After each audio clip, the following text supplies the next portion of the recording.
Open Your Eyes. I'm Isani Harris, and this is Paige Garcia. Today we are going to interview Mr. Dylan Williams from the NCFC. Good morning. Hi, good morning, girls. Thank you guys very much for having me here this morning. First off, we would like you to firstly introduce yourself and state what is NCFC. All right. My name is Dylan Williams. I'm the Monitoring and Evaluation Officer for the National Committee for Families and Children.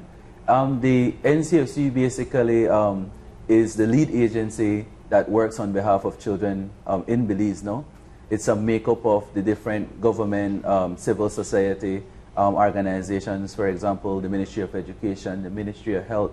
We have civil society organizations like the Youth Enhancement Services, the Girl Guides. All of these organizations that has or does work with children, all in an effort to try to come together and coordinate the efforts to better able to serve all children across Belize. Okay. Can you briefly explain what is the meaning of the ICDB? Okay. Well, in terms of the ICDB, it's the International Children's Day of Broadcasting.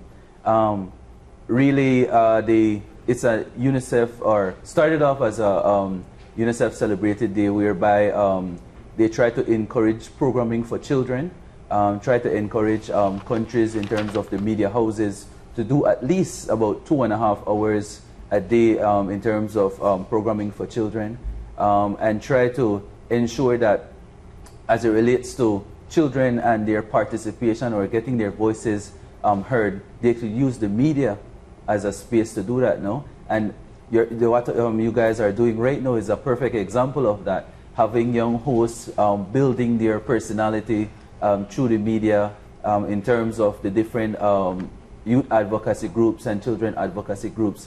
You guys can use that space to advocate, especially because when you look at children's programming and you look at the different programs for children, you also want to see children with familiar faces, you know. So when your friends are looking at this show, for example, they're seeing a Paige, and I know Paige, you know, and they're seeing an Isani, and I know Isani, right? Versus you're always watching, for example, like a show like Adora and the other shows, no? Mm-hmm. So you want to encourage one whereby children get to see their own peers, you know, and build their personality and use the media basically as a space to advocate, no?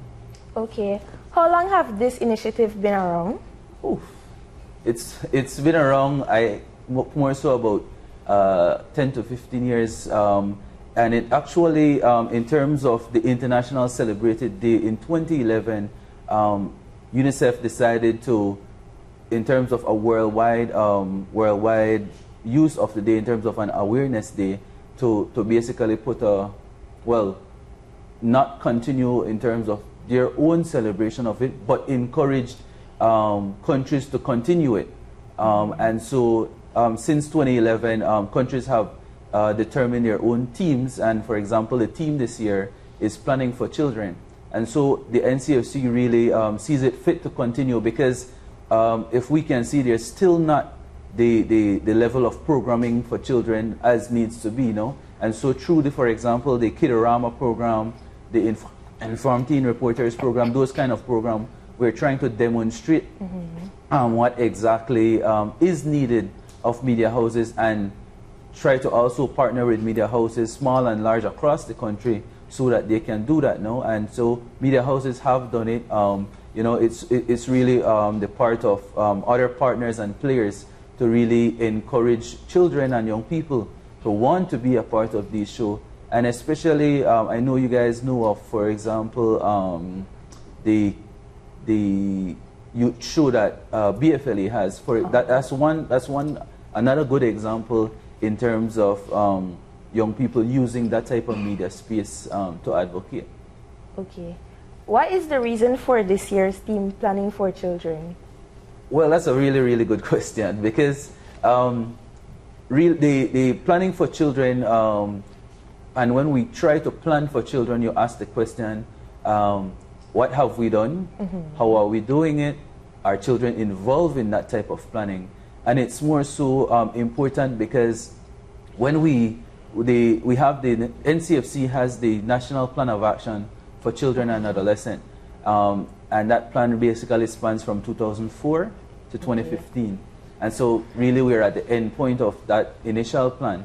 And that plan basically covers 6 main attention areas in terms of education, health, child protection, HIV/AIDS, family and culture. And so there's basically goals, strategies and actions within that, trying to ensure that as a country we are coordinated in terms of delivering a better way of life for children and adolescents. No? And so because the plan is coming to an end, in terms of the current plan is coming to an end, we're really trying to promote the space in terms of how is it that, or in terms of what have been done, as it relates to the plan in terms of the implementation of the plan. And then how is it that we're going to develop the new plan, which we're in the current process of doing. And what we want to do is to encourage much more participation of children in this new plan, no? And so we're creating the spaces, we're creating the avenues to which we want to do that. So, for example, there is the different Department of Youth Services offices within the country, and the department is also putting together their National Youth Council. So we want to use those types of spaces, and we're encouraging children and young people to be a part of those spaces. So again, we can then interject there, inject there, and able to capture their voices and their concerns as a country, you know. And so really the intent behind this year is to ensure that as it relates to ministries, civil society organizations, that their minimum level of participation in terms of children participation in their planning, you know, and ensuring that once they're planning, they're not leaving out children from that process, because the Convention on the Rights of the Child basically says that they encourages in Article 12 the participation of children in these types of processes and expressing their views and their opinions. And so, you know, that's really the way in which we want to encourage planning as a country, because without the support or the voices of children in those planning, really you're creating a plan for nobody, right? And if children is not at the center of any development or any plan, you know, then we're basically going with the parents, you know, and we're looking at the interest of the parents versus the best interest of the child. And that's another principle that is supported by the Convention on the Rights of the Child. No, what's the best interest of the child? And when we look around at the child and how the child is developed in terms of their influences and connections, you know then that, you know, everything is being taken into consideration. Because once we put the child at the center of that development, we know that we've taken into consideration everything. You know? So that's really the intent and the idea behind it. Okay. What is the NPA? All right. The NPA, again, is the National Plan of Action for Children and Adolescents. Again, it spans really from 2004 to 2015. And we want to, it really is a plan to continue to encourage or try to ensure that as a country, we have taken into consideration key things needed to help children develop, you know, as a government, as civil society organizations, and even in terms of private sector support, you know. So how is it that businesses are supporting the development of children, you know? So how is it that we're coordinating and not allowing for example, individual organizations just to be doing work, versus, you know, coming together, understanding what each of us are doing, and better be able to plan together so that we're reaching all the persons in terms of all the vulnerable groups, for example. So working with children with disabilities, ensuring that, you know, they're included in everything that we do. You know, for example, we have orphans and vulnerable children who are at a much more disadvantage than others. And so we want to reach those children and adolescents, because we want for them to participate just like everybody else, you know, and we want to have them have the same type of lifestyle and enjoyment. Because, come on, when we wake up in the morning, it's a beautiful day. right? And we want to ensure that they're feeling the same type of way, because as a government, as a people, as persons planning for children, that we've taken into consideration all of those things so that they again can enjoy, you know. Are there any other organization other than NCFC that involves children in these sort of actions? Well, in terms of the civil society organizations, definitely, they've tried to always build their organization with the support of volunteers. And okay. So really in terms of the other initiatives, the Red Cross, we know, is built based on volunteerism. We have the Department of Youth Services, who also does that.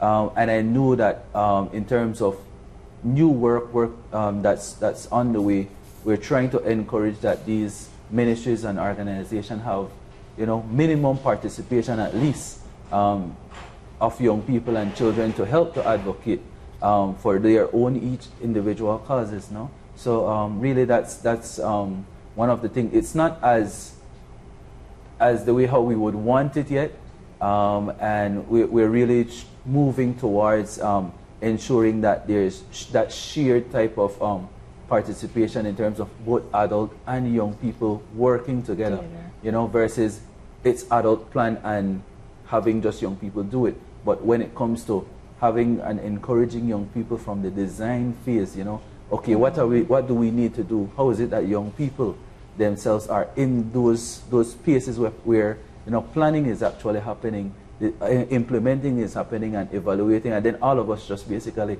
celebrate together once we've achieved the results, no? Okay. Yeah. How would you say NCFC plans for children and yourself? Okay, well, that's a really good question, because a lot in terms of the responsibilities as it relates to working with the other organization ministries to ensure planning, one of the things that we've always said is that we cannot separate the value of having children being a part of these processes. So if it's Kidorama, if it's ITR, how is it that, you know, children, young people like yourself are there, you know, okay, what do we want to do? So we sit down at the table together. What do we want to do? You know, and basically once we've listened to the ideas, we try to, you know, provide support to say, okay, well, you know, you guys can do your research, you guys can do all that you need to do, and we'll help to support you to build the end product, right? And so I think that's really how we've always done it. If we try to do anything, we want that input from children and young people. And it's the same type of translation we've shared with other partners, no? If there is, for example, the new NPA, we're going to build in the elements for participation in there.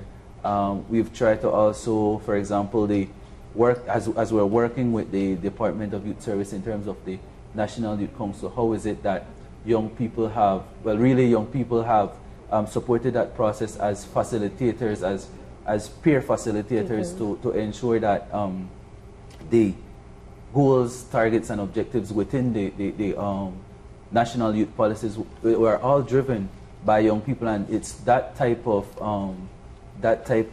real hard way in terms of participating and having young people involved.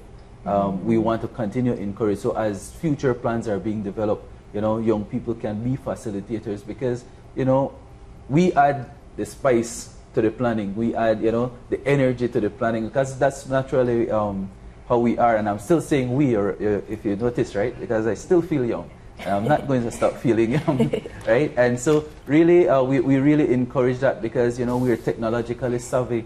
You know, we have that within us, so that, you know, we can add to the technical advice that adults have, and in terms of their experience. So really, that's how we try to encourage it. Use the strengths of young people, children and adolescents, and balance it with the technical advice and technical knowledge that adults have now. And so we really, that's how we try to encourage it, ensure that whatever we're doing or planning, that young people is a critical part of that process. You know, and it takes a little bit longer, but, you know, it's always good to do everything from the front end, and when you start implementing, it's much more easier. Okay. Right? What is the involvement with the children in the NPA? One, in terms of the past, I know that in terms of the representatives, we've tried to ensure that we keep young people, persons who represent children or work directly with children and children themselves to be a part of that NPA process in terms of when it was being designed back in 2002, right? And so I see Paige smile because I know that Paige might not have born yet, right? Right? So it's the same type of way we're planning to do this new one, right? We want to encourage or put the space in so that yourselves can input into that process. Working, for example, bringing in partners like the Belize Red Cross, the Department of Youth Services. There's since the implementation of this process, there's new organizations and bodies now. For example, there's the Curriculum Youth Ambassadors, there's the different youth ambassadors across the country.